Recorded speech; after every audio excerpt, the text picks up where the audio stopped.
And there we go. We are recording. So you can see the agenda there. We've got a lot of kind of small things, nothing really earth-shaking um, this time around, but we'll kind of catch up on some things that are going on that I think a lot of you are going to be interested in, especially these coming events. So, all right. So, speaking of coming events, what the organization that we've all known as CCIA, the Colorado Clean Tech Industries Association, has changed their name. They've shortened it a little bit. They're just Colorado Clean Tech now. And they're having for the first time this event that they're calling Colorado Climate Week. And I'm going to talk just a little bit about what the agenda and some of the things that are going to be going on at that.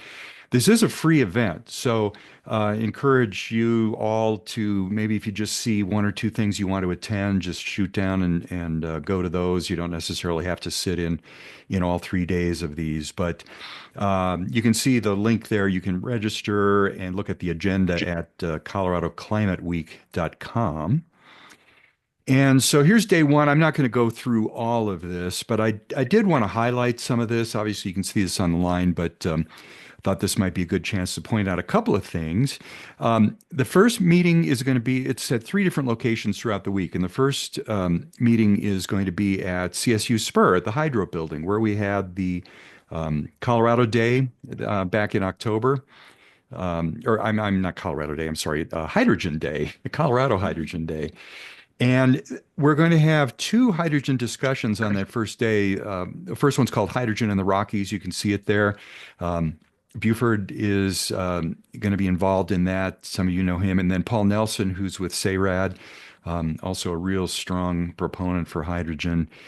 They'll be in on that. And then there's a second panel, Hydrogen Panel 2, which Paul Nelson is also part of. So just wanted to highlight those two events. You might be interested in attending those. You might see some other things here that are of interest to you as well.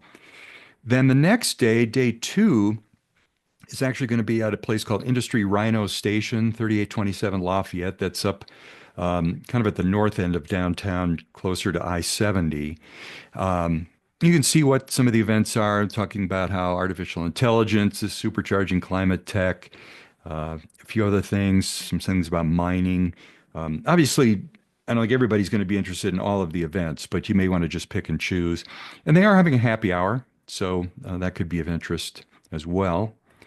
And then day three is going to be held at the Sheridan downtown. And that's only a half day. It finishes up just around noon. But I'm real interested in the geothermal. I would like to try to go down and go to that. And I'll probably be there most of day one and two. So hopefully we'll see some of you there. Now, Colorado School of Mines is having a hydrogen symposium, and this is still a little bit in the planning stage. I understand I'm going to be speaking. I don't know if it's for 3 minutes or a few minutes or what it is. Haven't gotten the details on that yet.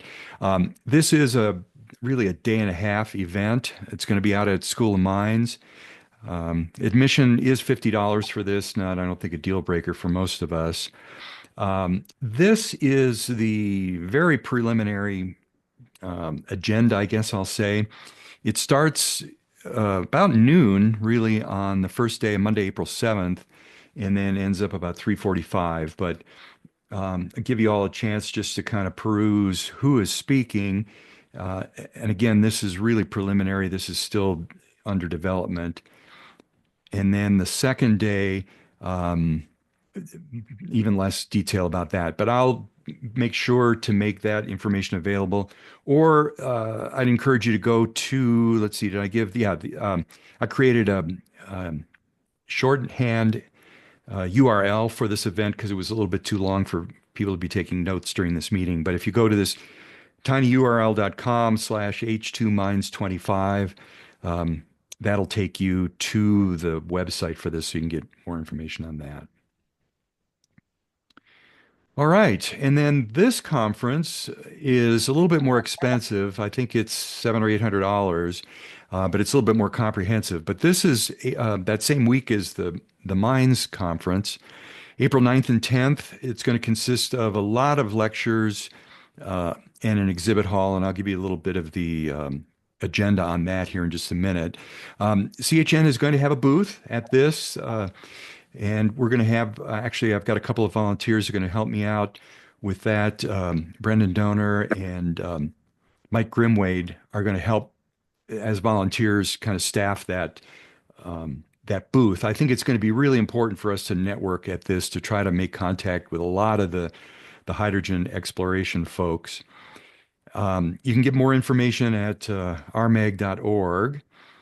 And the, one of the reasons I feel that hydrogen from geology, whether it's natural hydrogen or hydrogen that's generated underground from old petroleum wells, is I think those are the only forms of hydrogen that are going to be able to compete with diesel for transportation and with natural gas. And so I think these are really important. And we'll talk to um, this natural hydrogen idea in just another minute. So the PowerPoint police are going to be after me for this slide certainly, but I did want to put this up. I'm not going to read to all of this, but I did highlight the words hydrogen where it occurs because this is a helium and hydrogen conference. So obviously they're going to be talking about helium a little bit. Generally, I would say, just looking at these titles, it looks fairly technical. And because this conference is a little more expensive, it might not be as of general interest as the other two conferences we talked about. But want to at least let everybody know that this is out there. Um, Here's the afternoon of day one. Obviously, there's just a ton of detail here, but again, highlighted the hydrogen so you can see um, what's going on there. We've got some things going on in France, the second to the last bullet there, talking about that. And again, if you go to their website, you'll be able to see this in detail. Here's day two, morning. Um, Again, very detailed. Looks pretty technical, but still, I think, be of interest to a lot of us. And certainly the networking there, meeting people, that sort of thing will be good. All right. So probably enough said on that. And again, go to the website. You can find out more information. There's a couple other events that are not local.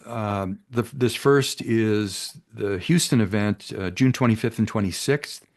Um, some of you might be interested in that's a pretty big event if you want to attend that. And if you're interested in a European trip, we've got in October in Hamburg, another hydrogen technology expo, which of course would be a chance to network with some of the folks that are over in Europe. So just to let you know on those. All right. So one of the things I wanted to talk about today, switch gears here, is something I'm calling the failure of imagination. And I actually did a podcast under this same title a while back. But what I wanted to talk about is this idea of failure of imagination. And this is always the case when things are new and things are changing. People tend to think in the old paradigms of the way things used to be, or they think things are going to continue the way they are, which of course isn't the case. And especially in the area of clean energy, things are just changing so fast and so radically that it's hard to keep up. But the way this started, I think, during Desert Storm, talking about the inability to imagine some of the things that happened. I know well, a real good example of this is when the World Trade Center, the Twin Towers were bombed. I mean, nobody ever thought that people would be willing to give their own lives just to bomb a building like they did. And so I think we've always got to be a little bit vigilant maybe and use our imaginations a little bit more to think about how things are going to be in the future. But um, I think that we can extend this definition beyond just bad things that happen that we should have foreseen to what are the possible outcomes beyond business as usual. And I'm going to give some examples here. So, in the context of clean energy, you know, I continually hear about wind and solar, wind and solar. It's like a broken record, and frankly, I think that those could be niche energy sources in the future. I think there's a lot more to it than that, and that's what I'm going to talk about. And then also distributed versus centralized energy systems. And so we'll dig into both of these because the grid is changing and it's not your father's grid anymore, maybe to coin or use that phrase. So In the past, with our energy sources, we had very similar fossil power plants all around the country, all around the world, that were pretty much deployed everywhere. And but in the future, I think we're going to have energy sources that are very location dependent because I think we're going to be relying on newer sources, and some regions will have those and some won't. And so there's not a one size fits all. And I think wherever it makes sense to use, for example, wind along the coast, very windy all the time, or the Great Plains is very windy. Other places may be very blessed with geothermal energy that's easy to get to. There's places that are going to have natural hydrogen, and I'm going to talk to that a little bit. And so I think we all need to adjust our thinking to these new paradigms. In the past, with our old grid, really energy just flowed one way. And with the new grid, if you've got distributed sources all over the place, I think those things are going to. Um, I'm gonna mute you there. Sorry, somebody. Um, it's going to be very location dependent, depending on what the local resources are. And I think we need to be a little bit more aware of that. And then, of course, because of that, the grid needs to be bi-directional. It's really going to be more of an exchange of people putting energy on the grid, people taking it off, and things flowing in many different directions. All right, so, and sources are going to be smaller. I mean, you may have microgrids, things like that, that aren't much smaller than your typical power plant that we think of today. And on-site generation may completely avoid the use of the grid. We start hearing about these data centers and how the grid has got to grow to accommodate those. Well, maybe not. And we're going to talk about an example there. All right, so what are these energy sources? Now, I've shown all of these before, but I wanted to pull this together all in one spot to just give us an idea of really what's out there and where it exists. So you can see geothermal, and sorry, these maps are a little bit small, but here in the West, I mean, we're really blessed with good high temperatures that are not very far underground. And something to keep in mind is that, generally speaking, a geothermal energy plant, a solar array, a wind array are pretty much parity on cost. But geothermal, of course, produces energy 24 hours a day, 7 days a week, whereas wind, even in real windy places, it does stop once in a while. And obviously, solar, I mean, not only night, but also you get clouds during the day, and the sun is really only overhead to get really intense electricity generation certain times of the day. So you need to think about the total cost of some of these things and which ones make more sense, and of course where you are. Now, for example, natural hydrogen.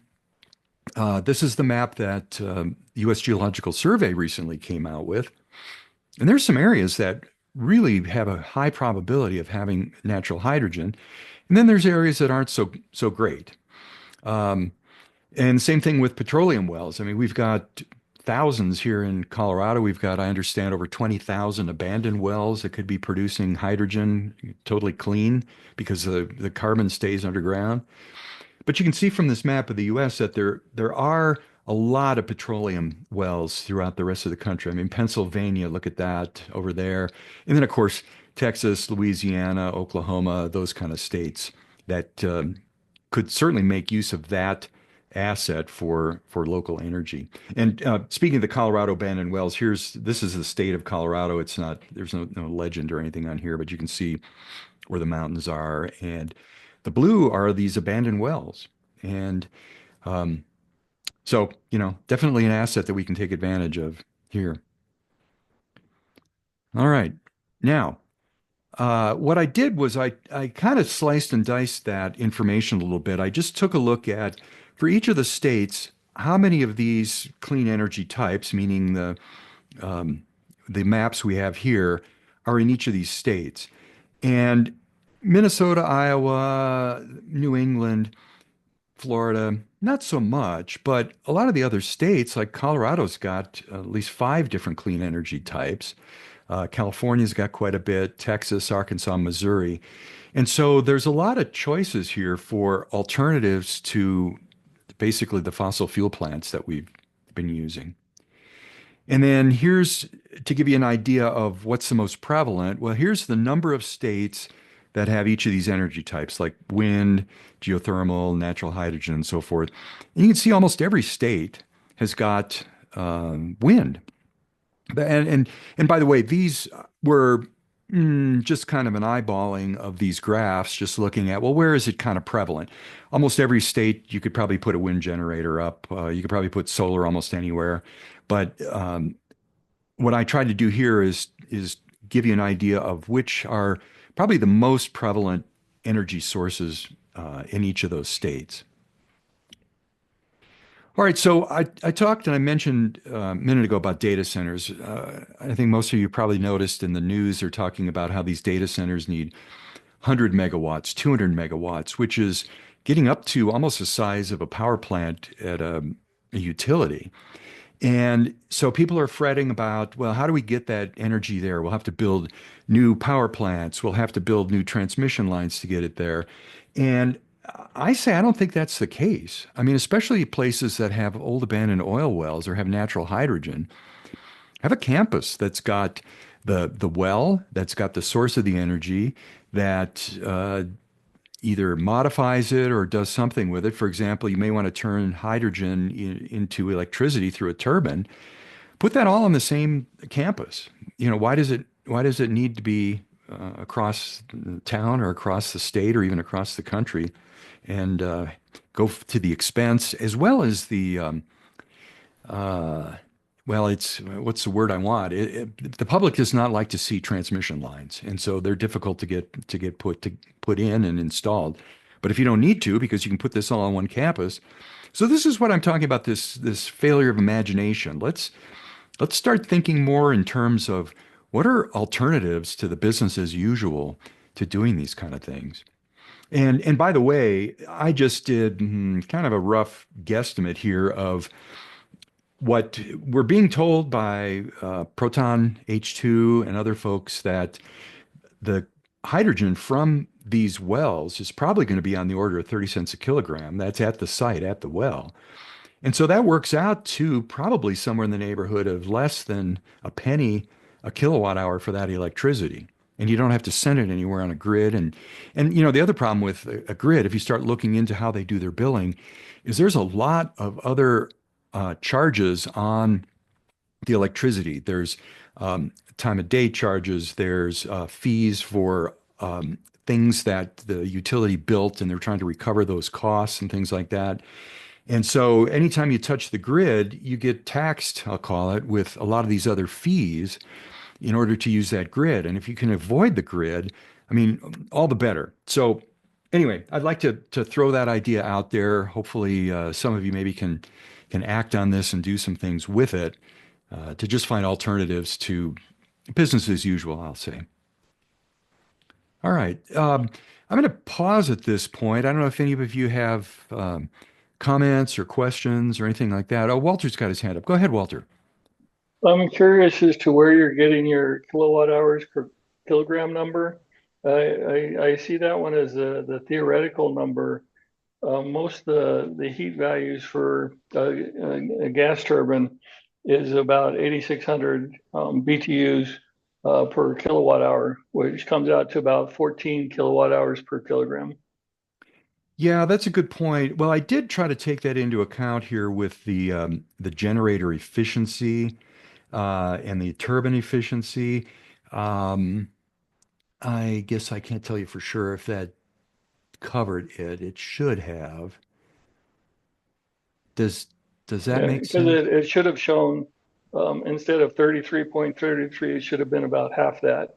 It should have been about 14 to 15 kilowatt hours per kilogram Um, in my calculations anyway. yeah, I don't Maybe my disagree. rule of thumb is way off too. No, I don't disagree, Walter. It's been a little while since I put this together, and I'm trying to remember my thought process here. I thought I was taking that into account with the turbine efficiency of just 40%, but um, that scores are ranked every city. yeah. So let's see, Franz, you're coming through. I'm going to mute you if I can. Sorry. Um, there we go. Okay. All right. Thanks, Franz. All right. So good point, Walter. I'll take another look at these numbers, see if I'm maybe off by a factor of two or something like that here. But anyway, the point is though that having everything co-located, on-site source and generation, I think is an idea that has some merit, especially where there's areas that have the resources. Now, this may drive the data centers to locate in areas near old oil wells, for example, where they can get that kind of energy, or where there's a natural hydrogen well, or maybe a wind array, or something like that. I assume there's probably some leeway that these companies have in where they put these data centers. I know they have some employees, but they're generally not a real high employment type of business, not like a factory maybe or something like that. So, all right, other comments or questions?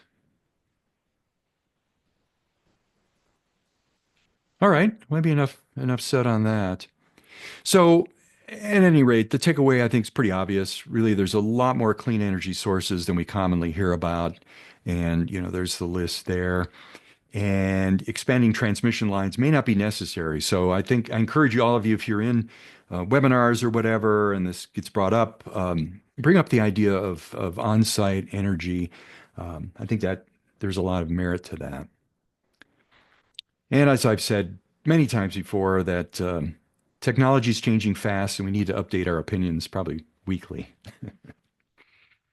All right, so shifting gears again, CERAD, who tends to go by SEP, CERAD Energy Partners, has just published a hydrogen transportation report. And this is in typical style of the things that CERAD does. It's a pretty comprehensive report, 453 pages, and it basically is analyzing the utilization of hydrogen in 6 transportation markets, which are medium and heavy duty trucks. Buses is another one, cargo ships another, commercial aircraft, rail, and then material handling, things like forklifts and so forth. And what they're doing with this is really providing some insight into what the market size is, what the trends are, as well as talking to some extent about policy, hydrogen derivatives, airports, seaports, and early stage companies, as well as the hydrogen demand for that's sustainable aviation fuel, SAF, sustainable aviation fuel. And then, of course, the total cost of ownership for the medium duty and heavy duty trucks. Now, because of the relationship that CERAD and CHN have, CERAD's offering this report to members at a 15% discount, but additionally, they're going to donate another 15% back to CHN. And if you decide to purchase this, use the discount code CHN25. And of course, you can learn more on the CERAD website. But I thought what I'd do is actually take you to that website right now and just show you a little bit of the it's really the executive summary of this. So this is the executive summary, which you can get through that link that I've put there. It's a Google Docs, I think, document. This is a little bit of the intro, but just to give you a little bit of an overview what this entails. So again, they're really looking at transportation and the vehicles and some of the other things surrounding that. Here's an interesting graph that I saw. And this is basically the total announcements by mode. And the modes are medium duty, heavy duty, ships, material handling equipment, that's MHE, buses, rail, and aircraft. Just basically showing you where the announcements have been made that there's projects going on. And I was a little bit disappointed to see that medium duty's only really got 7 announcements. And I think that just speaks to the fact that we don't have a lot of medium duty vehicles out there yet, which is really a big problem because I think that's going to be the area that's going to drive, I think more so than the heavy duty, just because the return on investment on because of the fuel cost is much better for medium duty. But a lot of heavy duty, a lot of ship announcements. You probably have noticed that in the press yourselves. And a lot going on with buses, of course. And I think California is driving a lot of that, California and Ohio. So that gives you an idea of some of the information that's here. Um, Here's some of the announcements where they've occurred globally, which is pretty helpful to see. Um, Hydrogen fuel transport announcement status, whether it's already operating or planned. But this kind of data really helps you form an opinion of what's going on, I think, and it's pretty useful.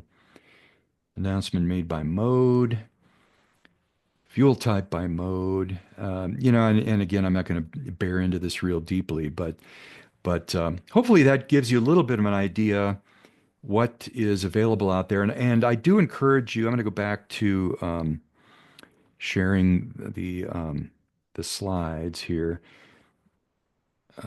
Here we go. Oh, come on. It's not switching. There we go. Sorry about that.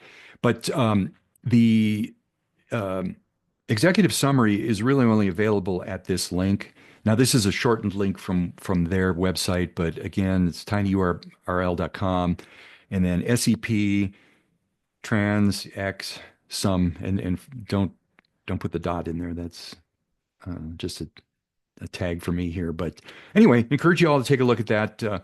May not all have the budget for something like this, but certainly may find it useful. Maybe before I go on, any thoughts or questions or any comments on that? I didn't look to see. I don't think anybody from SARAD's on the call.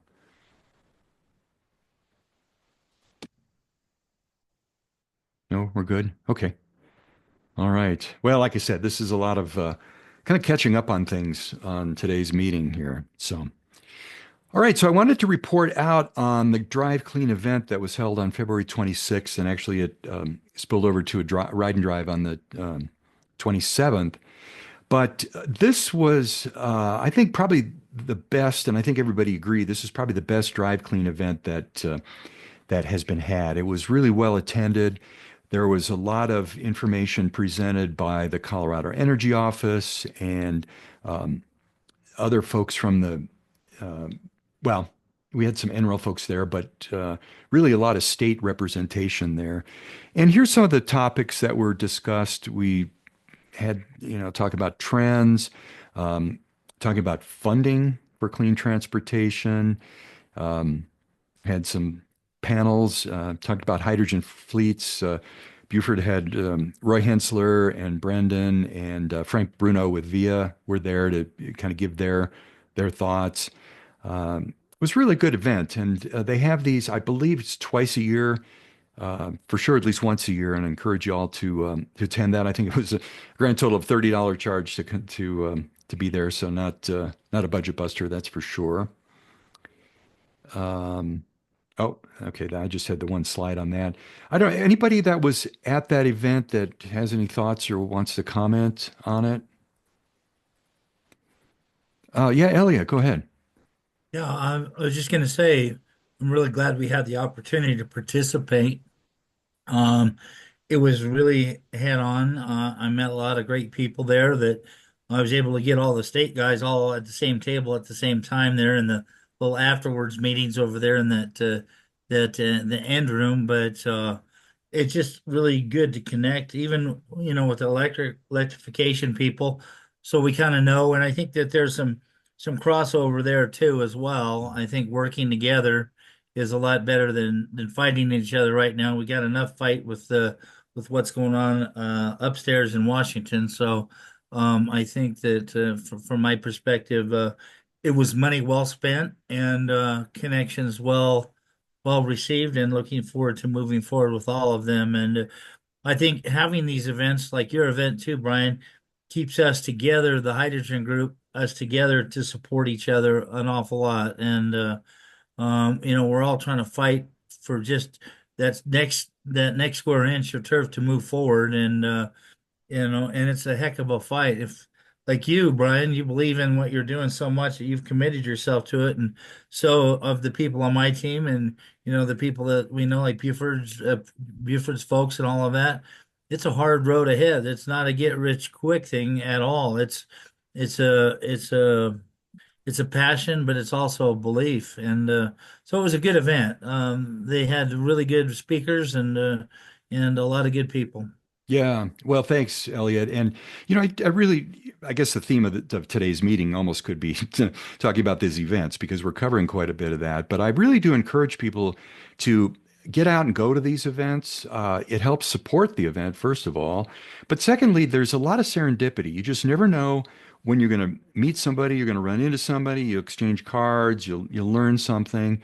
And this particular Drive Clean event, I think, had by far the best hydrogen representation. I mean, CHN had a booth, New Day had a booth. Elliot, you were there with a booth. Um, Brendan Donor was there with his Mirai showing that. So we're making progress, but yeah, sometimes it's hard to break away from things and get out and go to these events. But it's definitely worth it, I would say. All right, anybody else? Any thoughts or comments? All right. Hey, this is Quinn from Drive Clean. I just want to say thank you for the comments. I just put something in the chat here, but we are planning another event here in October of this year. But yeah, really appreciate it. We are totally bought in on hydrogen here at Drive Clean. So yeah, just really appreciate it. Well, thanks, Quinn. And I mean, it's getting easier because we've got some fuel stations coming. There's a few vehicles out there. It's not like it's all just smoke and mirrors anymore. It's starting to hit the road. So I think it becomes easier to talk about it and to well, I don't want to say push it, but advocate for it now that things are starting to happen. And let's hope they continue at the pace they're at. Yep, absolutely. Thanks. Yeah, thanks, Quinn. Hey, maybe I can do some reaction to the event. I think the kind of clean or drive clean group, and certainly the connections that the Colorado group has with other states. There's a lot of initiatives that have come up to promote, and the success is there because of Colorado has the highest percentage, I think, was announced of electric vehicles to total vehicles sold over the last half year. So big success.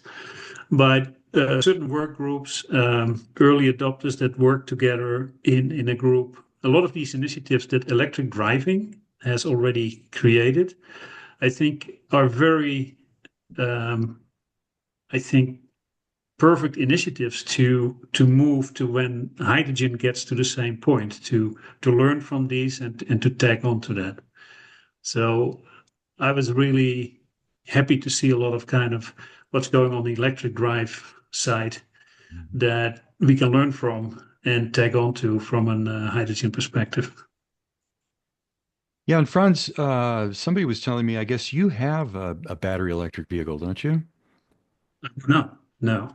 Oh, you don't? I'm waiting for the hydrogen version, Brian. Okay. Well, when somebody told me that, I was a little surprised, and that's why I brought it up. But Yeah. yeah, I'm in the same boat. I'm waiting for a hydrogen vehicle. Yeah. So hopefully it won't be too much longer. And I'm certainly going to rent Brendan's Mirai once he's up and running with that. Brendan, are you on? By the way, I keep talking about you. Okay. I don't see him, and it's too difficult to flip screens here and look. But all right. So again, please try to come out to some of these events. It's really they're good, and you get more out of it than you expect you will too. All right. So I did want to mention the three hydrogen fuel station grant that we've got. I think all of you know that Colorado State University and New Day have an ongoing contract that was actually let by, I guess I'll say, the Federal Highway Administration. And that's for those three hydrogen fuel stations that'll be in Fort Collins, Denver, and Pueblo. And the money for this did come from, or is coming from, I should say, I don't want to talk about it in the past tense, the Inflation Reduction Act, the IRA. And that funding is still there, keeping our fingers crossed.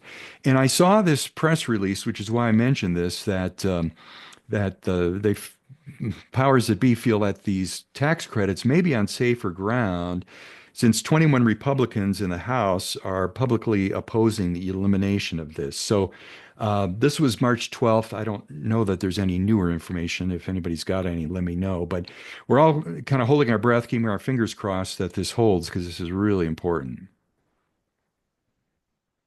So, like I say, watch this space for updates. All right. Well, I didn't have a lot of material for today, and I think feeling a little thinner than I expected. But I did want to mention again, a number of people have purchased memberships just out of the goodness of their heart, which certainly helps us keep going. You all will recall that we've added these new lower cost memberships, $50 per year for individual and $200 per year for startup. And then for corporations, this has always been the case where the CHN membership and the Colorado Clean Tech membership were combined, and they're more expensive and they follow the dues structure, I guess I'll call it, for Colorado Clean Tech. But it includes membership in both organizations, which, for a corporation, I think there's probably a lot of advantages there. But of course, these paying a membership helps us sponsor events, like the Colorado Hydrogen Day we had in October, planning to do that again. We have pretty low expenses because I don't obviously get paid for this, don't want to, but if we do want to get to the point of hiring some staff at some point, we've got to try to build up our coffers. So just trying to encourage everybody to chip in. And also, it gives you a sense of ownership. But absolutely, everybody is welcome to participate. You don't have to feel like you're obligated to pay at all. Not the case. Maybe I shouldn't say that, but I'm more interested in getting the word out about hydrogen and promoting the technology than anything else. So here is what the web page looks like. This is a screenshot of the web page. If you hover your cursor over members, join will pop up, which brings up the screen you see here. And then if you click on the individual startup, the blue button there, or corporate, that'll take you to the right area to pay with a credit card or however you want to do it. And still under construction, setting up a button that'll just allow people to donate in case anybody wins the lottery and wants to send a few dollars our way or something. So again, participation is open to all at no charge, but hopefully some of you will join with some of the others and throw some money our way. So actually, this is my last slide, so we're really running way ahead of time today. But I did record the discussion that we had last month about the psychology of existential threats and turned that into a podcast. So that's out there. And nowadays, of course, as so many of the podcasts offer the voice to text transcripts, which aren't perfect, but transcripts are there as well. If any of you found that useful. Also on the website, I did put the titles of the books there was 3 books that I referenced in case any of you want to go over to Amazon or Kindle or something and pick those up. But yeah, we continue to have pretty good listenership. I mean, all over the world, really. Europe, Asia, Oceania, down in New Zealand and Australia and so forth. I get LinkedIn requests from all over the world practically daily, and so I think we're getting noticed a little bit out there. All right, so way, way, way ahead of time, but that really is all that I have today. So I don't know if we've got some hot topics anybody wants to discuss. Walter, you've got your hand up again. You want to go ahead? Sure. So what's your general consensus in the thought around the Hyzon and Nikola filing for bankruptcy for the heavy duty market? Yeah, that's really, really bad to see. Elliot's got his. I don't really have any comments there other than it's horrible. I hate to see it, but Elliot, do you have any insight into what's going on there? Yeah, sorry, I was on mute. What I can say is that Unfortunately, Hyzon is pretty much liquidating everything they have, and they're who knows what's going to wind up with the equipment that they liquidated. They finalized that, but on the Nikola side, I think there's going to be a Nikola coming back out of all of this, of some version of it, in through the court orders and the documents that are publicly available. Um, they've got they've there's an opportunity for I guess they call it a stalking horse bid, but like a white knight, basically, to step in and acquire certain assets. And I think that that's going to happen. And it'll be good for the industry if it happens the way that I'm envisioning it. And um, a lot of good people, unfortunately, and great technology, great company. That's the challenge of early players like us, like Buford's company and ours and all of that, and everybody out here. When we're first on the turf, we got to fight a tougher war. So, it makes it a little easier for the next guys. But I think Nicola's got a lot of ground to stand on that's positive, in spite of the other side of it. I think they just got too financially deep too fast, and a lot of companies like Plug and all of that are trying to be all things to all people and in the space. And when you have a very, very big checkbook, it's easy to spend the money, but it goes away very quickly too.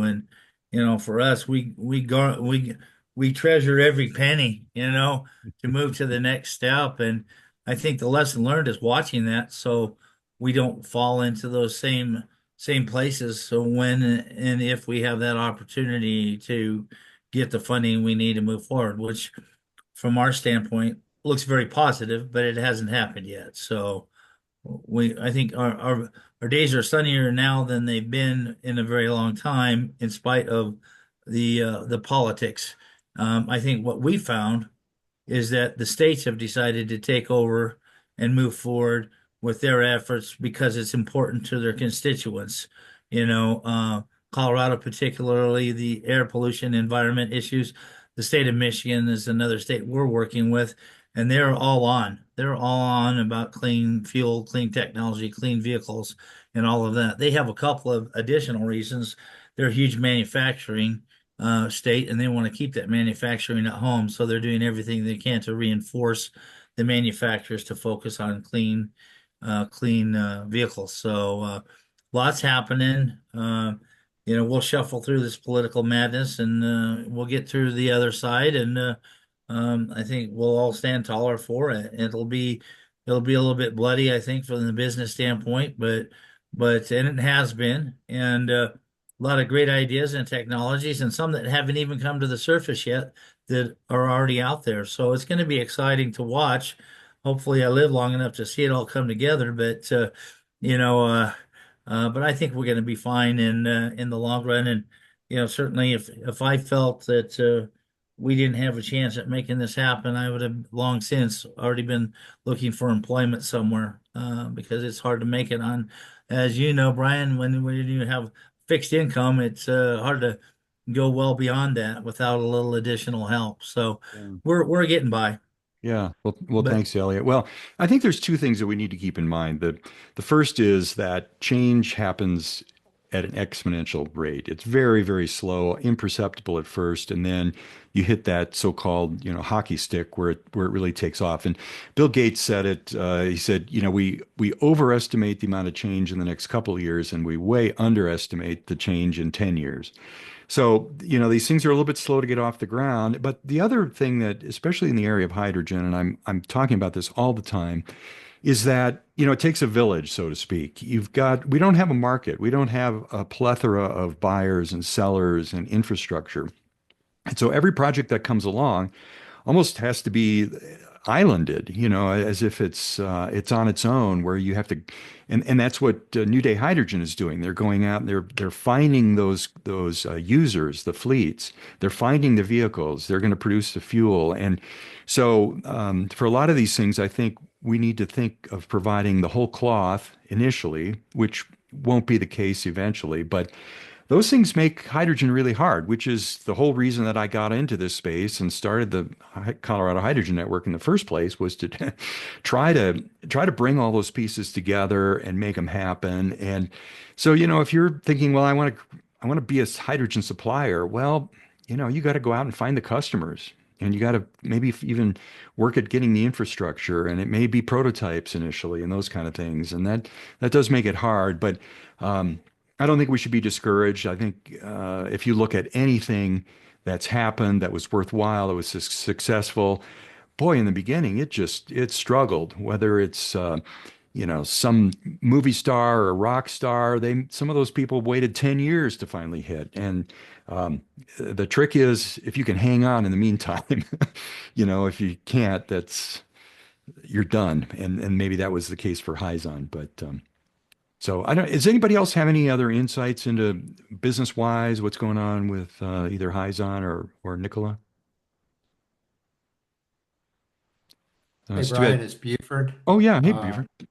yeah, I don't have any insight into either one of those. I think Elliot said it well, that it wouldn't be surprising if we do end up with a, kind of a, smaller, slender, thinner version of those when they come out of bankruptcy. But I do want to make the point that obviously Hyzon and Nikola, their bankruptcy was a very public negative impact on hydrogen. But there are other players that are out there. Hyundai, is definitely clearly established in the Class 8 space. You have others, Packard, Daimler.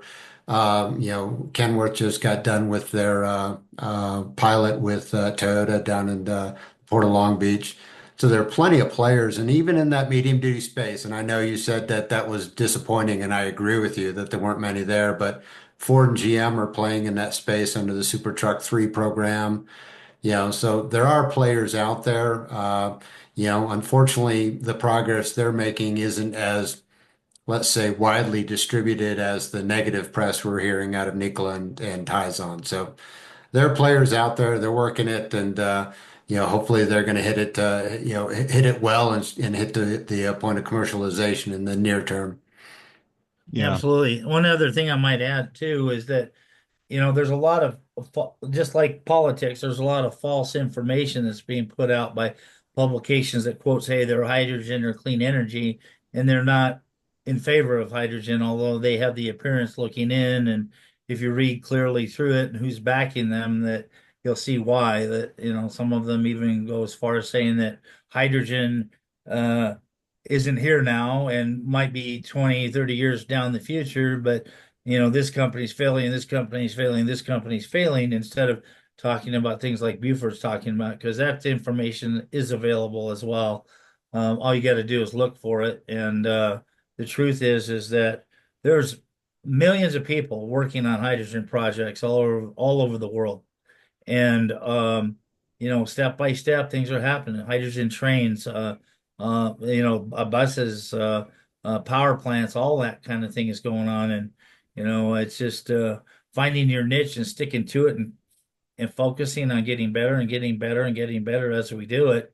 The two core things for us is getting the cost of those trucks down and getting the cost of fuel down. Mhm. And then at that point, then when it's viable to a transportation company to look at hydrogen, then it's not going to be this giant mountain to climb to get that figured out, because none of these fleets can afford to go out and spend twice as much for a hydrogen vehicle because it's clean, unless there's a mandate, and those mandates just disappeared. So I think we have to look at how we can get down to parity as close as we can with diesel fuel as in from that perspective, and at the same time, step by step evolve the types of technology, not just electrolysis, not just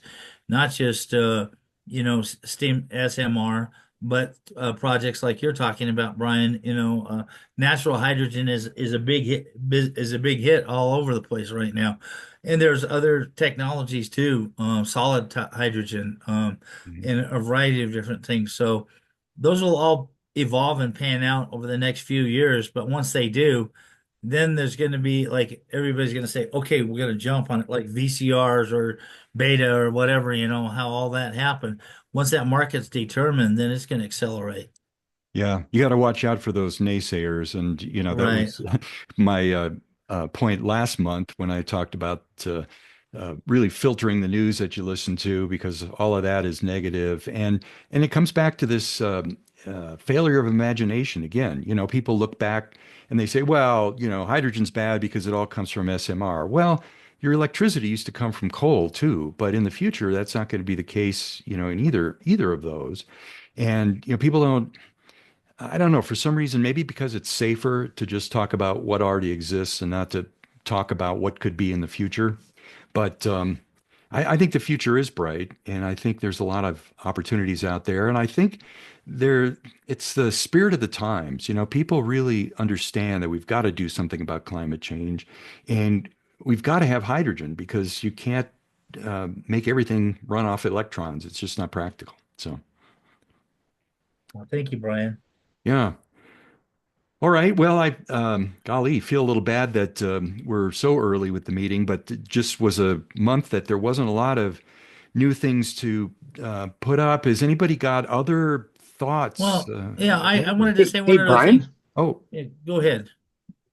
Oh, I was, this is Phil Clark. I was just curious. Do you have any updates on the status of hydrogen hubs across the nation and kind of where things are at with that, possibly even regarding funding? yeah, I don't have any insight, Phil. I mean, obviously, the White House is trying to take away that funding. We've all heard that. They probably, I'm guessing, aren't going to be successful. Maybe I'm just thinking wishfully. But I don't know. Now, Phil, one of the things that I'm trying to get going here, along with Colorado Clean Tech and the Colorado Energy Collaboratory, is a clean energy hub.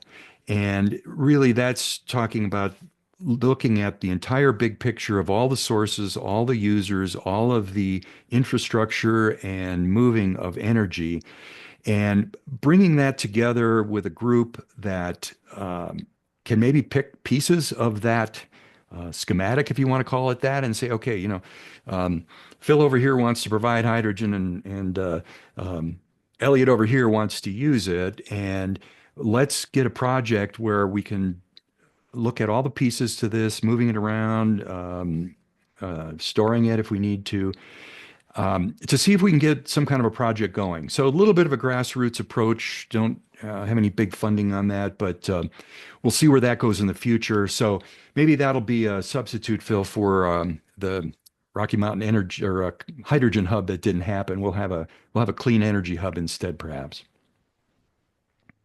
Okay, great. Yeah, good to hear from you, Phil. You Hey, too. Brian, one thing I wanted to bring up, I didn't know if you mentioned it earlier, but at the at the Drive Clean event, one of our guys here was awarded a special award. You remember that? Oh, yes. Thank you for bringing that up, Elliot. And I Yeah. apologize. I didn't think of that. You're talking about Buford. Oh, yeah. Yeah. Hey, Buford, if you're still on, could you just give us a summary of what that was? Yes, thank you, Elliot, for bringing that up. Yeah, we were very proud to have been awarded the Partner of the Year for 2024 from Drive Clean Colorado. So very excited about that. Drive Clean Colorado has been a great partner of ours for really the entirety of New Day Hydrogen. We really wouldn't be where we are right now without them, and we are, hopeful they will, will continue in that partnership as we kind of get on that hockey stick, as you indicated, and start moving things forward. But very proud to have received that award. Well, Well, and the Buford, that really is, I think, probably initiated by or whatever the contract or the grant that New Day and Drive Clean got for the trucks, which has been on a little bit of shaky ground. But could you talk about where that is and what's happening with that? Sure. And I'll going back to Walter's question, I'll give a little update on that as well. As everyone knows, when the executive orders came out in that third week of January, all of us, kind of stood around trying to figure out what that means to us. The for the CFI grant, which we did with Colorado State University, we feel like we're on pretty solid ground in light of the fact that the the grant agreement's been executed between the CSU and Federal Highway. We've started work, we've been reimbursed, so we feel pretty good. The negative, at no point in time are we expecting anybody is going to say it definitely is on, is not on. So this is going to be kind of, to a certain extent, kind of feeling our way in the dark to a little bit, which is frustrating. We'd love to be accelerating at this point, but we're kind of moving cautiously just because we don't know what the impact is. As far as the DOE, the Vehicle Technologies Office grant, which we did with Drive Clean, we submitted that. We actually submitted that with a company called Quantron, which is a German, hydrogen fuel cell electric truck manufacturer. Unfortunately, the day that they awarded the grant, Quantron declared bankruptcy. So it was not a it was it was a high and a low all in the same day. But we were lucky and we were able to reach out to quite a few of the contacts that we've had in the vehicle side of things, and we were able to get one of the big OEMs. They won't let me say who it is at this point, so forgive me for that. But we were able to get one of the big OEMs to basically fill Quantron's shoes. Quantron was proposing heavy duty. These would actually be, well, actually, they were proposing medium duty, sorry. These would be medium duty as well, kind of class 5, class 6 range. Um, we are in association with that, kind of feeling our way as well. Unfortunately, that agreement wasn't executed at the point in time the executive orders came out. We were striving towards that as hard as we could, but didn't quite get there. So it's a little bit on, as you indicated, Brian, a little bit of shaky ground as we're trying to feel our way through on that one. At this point, nobody has said it is done, but we're, once again, trying to feel our way.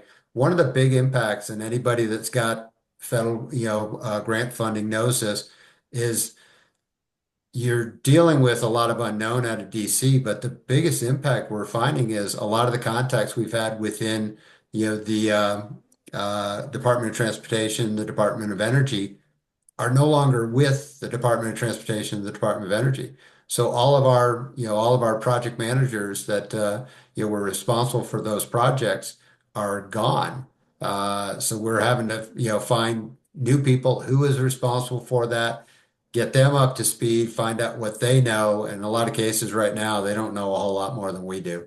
So that was a very long-winded way to go. We're kind of feeling our way through this one cautiously, but are still hopeful that we're still on for both grants.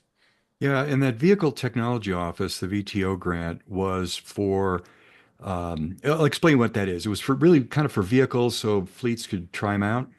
Yeah. So the intention of it was a true prototype program. The vehicles from the OEM are not commercially ready yet. It's a pilot program.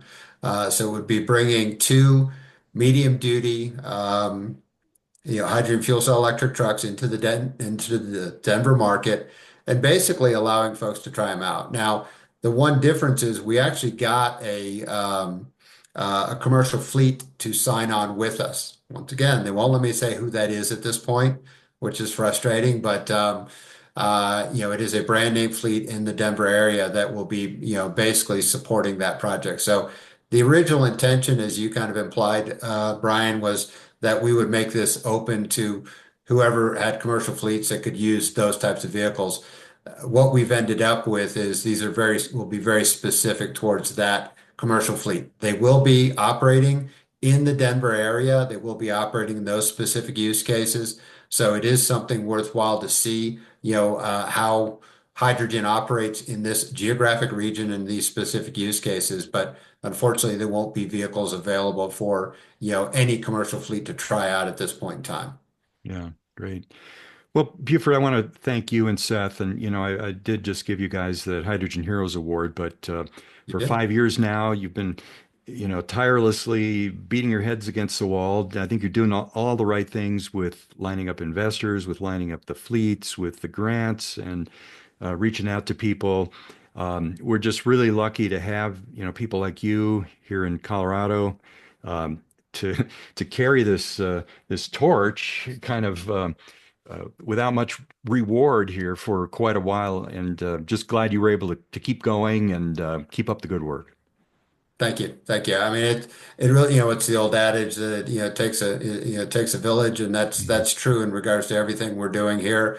Without, Colorado Hydrogen Network, without Drive Clean Colorado, without CDOT and CEO, without, B&G, without Walter and his company, these are all folks that are striving for the same thing, the same direction, moving this market forward. And I truly believe it's with the efforts of all of us that we're going to get there, not through the efforts of any individual company or any individual themselves. So, appreciate the kind words, but I truly believe it's the efforts of all of us are going to get us there. Well, we made a lot of progress, so we got to keep looking ahead. As Henry Ford said, obstacles are those terrible things that you see when you take your eye off your goal, and we just got to keep our eye on the goal and don't worry about those obstacles. Just keep going. Well, the trick is, if you're always, you do need to look behind every now and then, because that's the only way you see how far we've come. Yeah, yeah, If you continue to look forward, which we do need to do most of the time, that goal still seems so far away. But if you look behind us, we have, as you've indicated, we have come so far. I'm proud of everything that all of us have done. But to your point, we still got a long way to go. yeah, yeah. Well, we wouldn't have anything to do then, would we? What a terrible day that would be. All right. Well, thanks, Buford, and I know Seth's not on the call, but thanks to him as well for just the incredible effort that you guys have put out. It's really pretty impressive. So, Appreciate it. all right. Well, gosh, we still have quite a bit of time. Feel bad about that, but any other? I like this discussion we're having, and it's a little tricky to do on Zoom. But other comments, thoughts, anything anybody wants to contribute? Yeah, I mean, just from the Drive Clean side, thank you so much, Buford.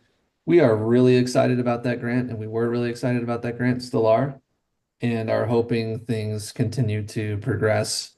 We've got a handful of different federal grants in the works, and are talking to various different project managers, and some of them are being brought back as of Nice. recently. So things are starting to trend in kind of a positive direction. So really hoping things move forward with that guy, because we are very excited about it. But yeah, Buford, you got Partner of the Year for a reason. We really appreciate your work and your partnership. So thank you so much.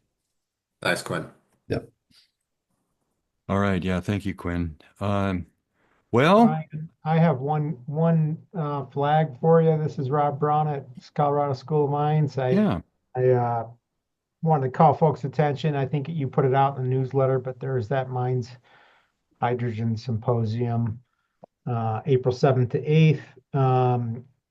Yeah, and maybe online you're not. I think they're still working on the agenda. It's very economic. It's like a day and a half. Nor 2 half days, I forget. And it's mostly around for, 3 or 4 different sessions. One would be around geologic hydrogen, just what's happening there, including folks from ARPA-E would be giving as one of the presenters. Then there is keynotes from Sandia, Evraz, and some other folks around storage and transportation. And then there's a bit on another session on utilization, and then there's a session on electrolyzers and fuel cells. So it's all fairly short. It's not intended to be 2, 3 day full days. It's half day on Monday and kind of a half day on Tuesday morning. So Yeah. yeah, Thanks, Rob. yeah, you And see more there on it yeah, I'm yourself. glad I'm glad you're on. It's going to save me an email or a phone call. You'd asked me to speak. Is that still in there, and how long? Do you know yet? Yeah, so I'm gonna push that to John Bradford. I'll Okay. respond to you and copy him, and he can give you more guidance. Okay. I'm not trying to organize this. This other folks were organizing. I was just trying to help them Okay. Yeah, I didn't mean to fill put you out on the that. Yeah, no worries. No Yeah, I worries. didn't want to put you on the Um, spot. And if that I the think what they're looking for is a lot of what this community offers, in terms of understanding more, on the ground happenings, with projects, infrastructure, balance of plan and supporting, industries, Mhm. that are certainly, in the Rocky Mountain, if not just Colorado. Well, we do have a lot going on here. I mean, we've got obviously School of Mines, but also we've got the Geological Survey is here. We've got SARAD. They had in at the end of September, beginning of October, or was it end of August, beginning of September? They had their Hydrogen Mountain Retreat up in Boulder. Brought a bunch of companies in. So um, we've been saying it takes a village. We're trying to provide the village, and that's not all it takes, certainly, but I think it all helps to network. I think there's a lot of value in that.